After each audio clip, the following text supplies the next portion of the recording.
Alors, merci aux deux personnes, à mes deux collègues, les sénateurs et sénatrices, là, de vous exprimer sur un sujet qui est complexe, sur une partie de l'histoire du Canada qui est complexe, mais qui est encore très, très, très palpable pour la plupart des peuples autochtones.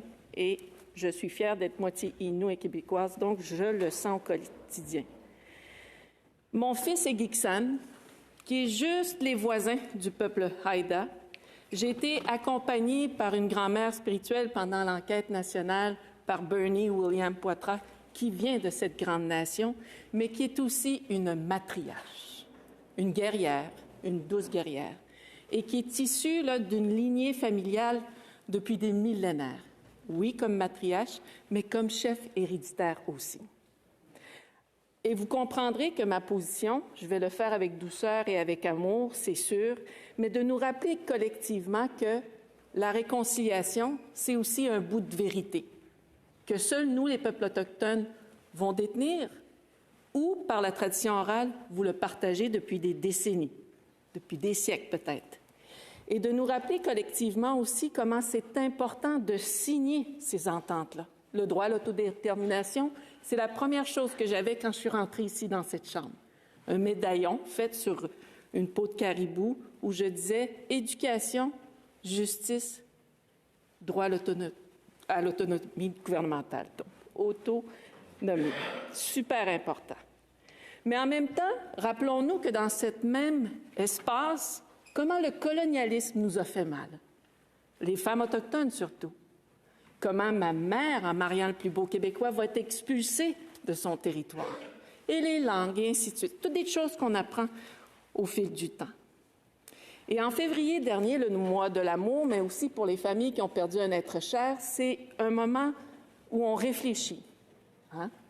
Le mois de février, c'est aussi pour ceux et celles qui ont perdu une sœur, un frère, une maman, et ainsi de suite. Et ça a donné que j'étais sur le territoire de ces matriarches, dans le nord de la Colombie-Britannique.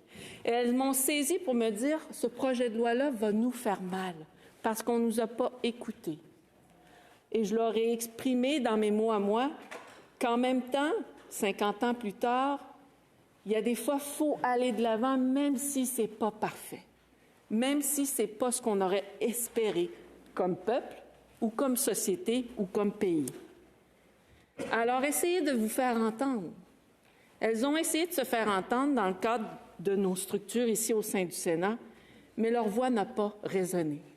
Elle n'a pas résonné pour toutes sortes de raisons. Alors, je me lève pour elles aujourd'hui.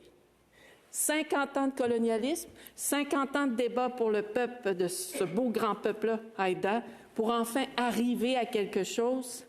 Mais rappelons-nous qu'elles ont 12 000 ans, ces femmes, de droits, de règles, de protocoles, de fierté et plein d'autres choses pour leur peuple.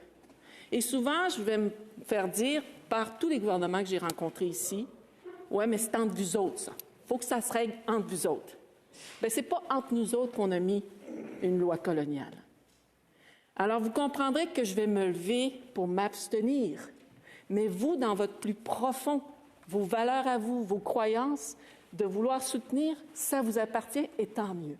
Je ne vous demande pas de rester avec moi là-dessus, mais comprenez que les prochaines nations qui s'en viennent dans nos comités pour qu'on puisse adopter des projets de loi avec elles pour leur pleine autonomie, de toujours se rappeler qu'il y a des voix silencieuses qu'on doit entendre, que c'est notre responsabilité.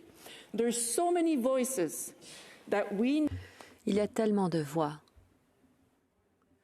Nous, on pense qu'on fait des choses pour le bien. Moi, par exemple, je pense que j'ai fait ce qu'il s'imposait. Mais il faut comprendre qu'au sein de la même nation, il peut y avoir des groupes, des voix différentes qu'il faut qu'on invite à comparaître devant nos comités.